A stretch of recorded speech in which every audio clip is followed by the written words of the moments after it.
Sommes-nous dans le début d'une époque moyenâgeuse? Il semblerait que oui, car le Moyen-Âge est une période sombre qui, en fait, remet en question tous les systèmes et le déclin d'une certaine forme de vie sur la planète Terre.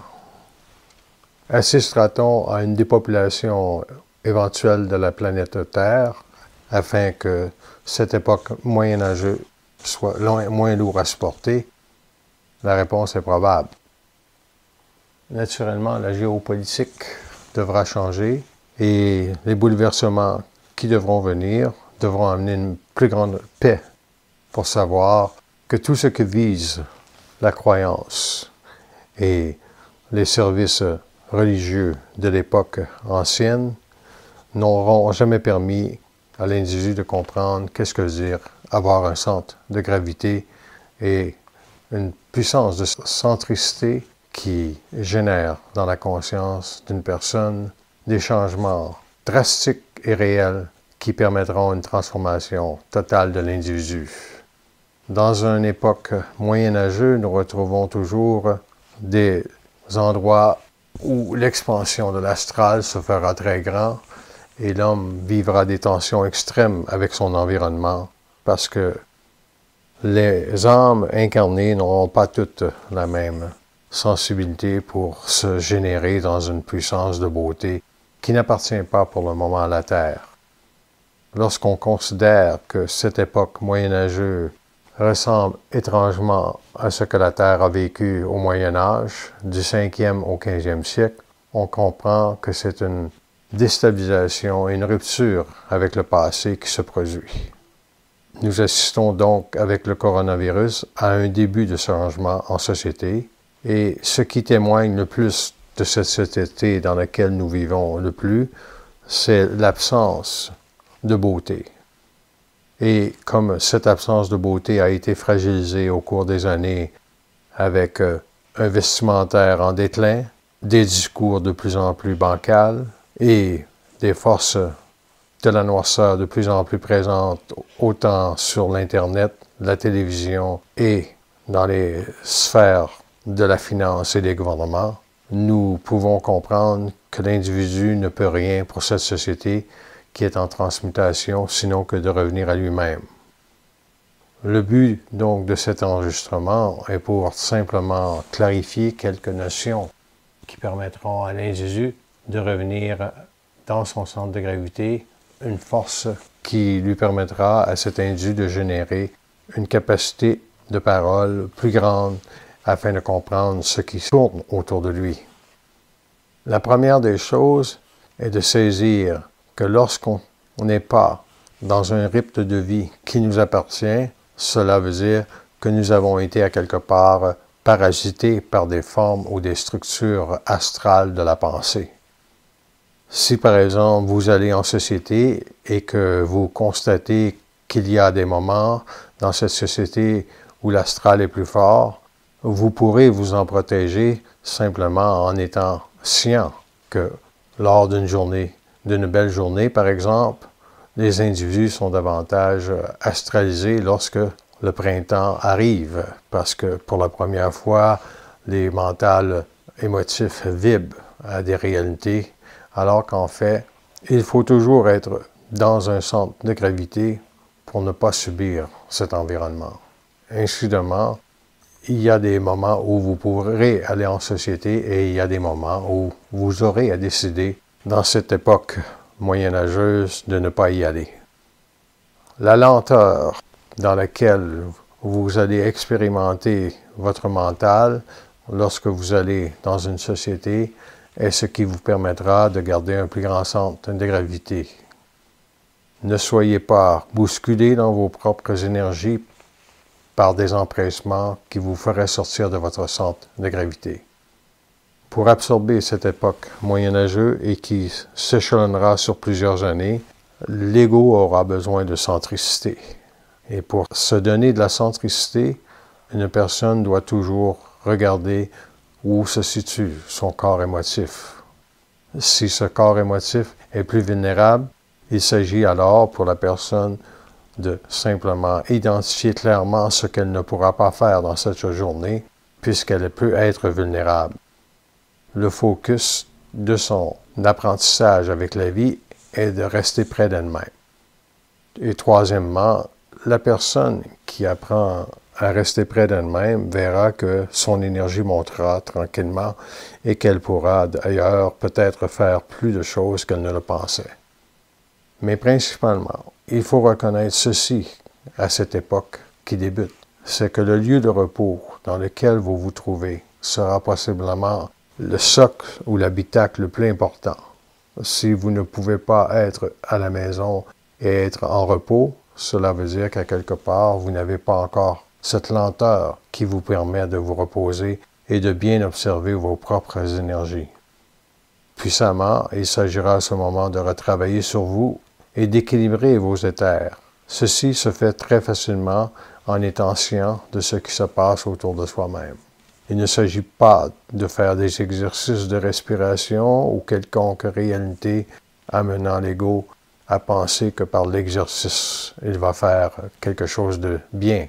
Il s'agit de prendre le temps de s'asseoir dans son énergie et de voir qu'est-ce qui vibre. Si ce qui vibre, c'est le corps émotif, il y a une façon très simple de libérer ce corps émotif. C'est de prendre le temps de se centrer.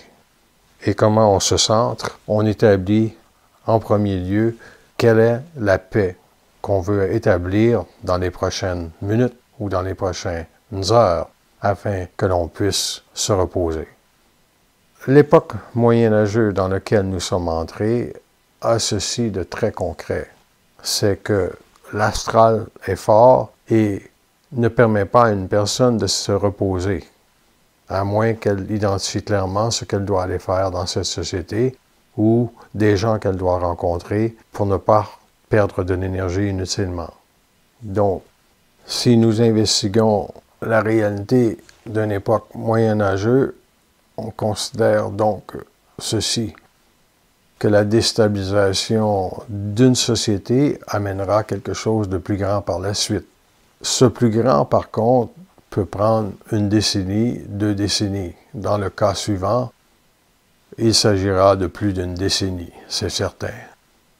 Il y aura donc des décisions très précises à prendre pour organiser son futur d'une manière à ne pas perdre l'équilibre entre ce qui est intelligent et ce qui ne l'est pas.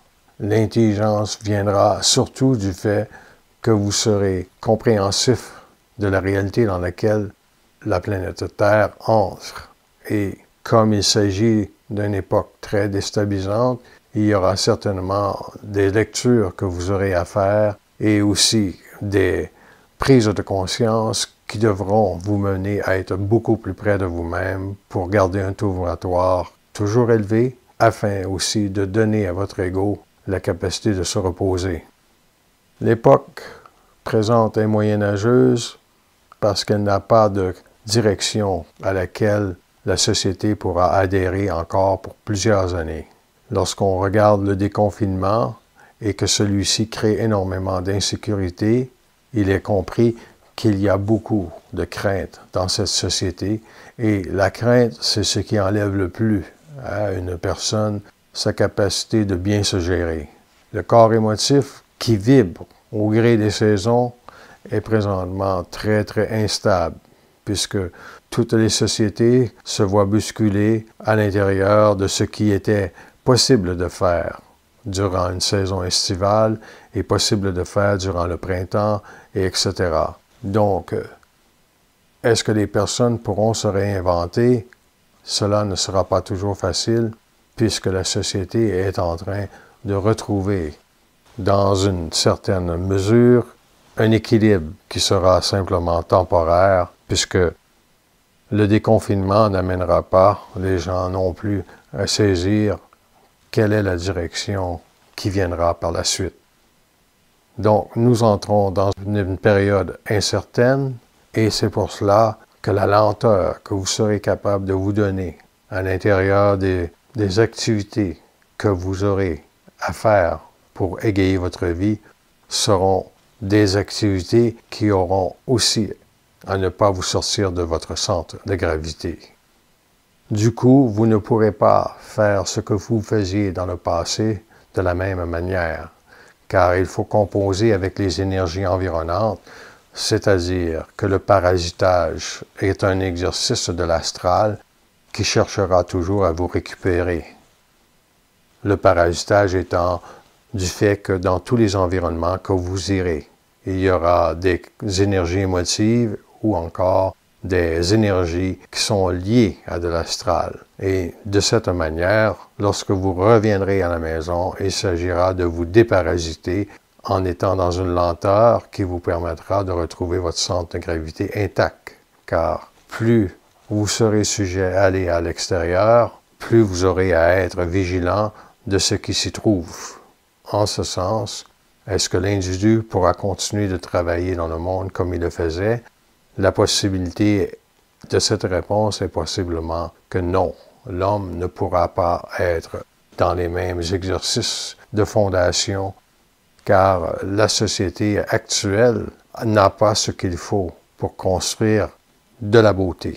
Et c'est pour cela que cet enregistrement qui est court permet simplement de rappeler à l'individu et à une personne qui se conscientise que la vigilance sera sa plus grande arme pour se protéger contre l'astral et son parasitage.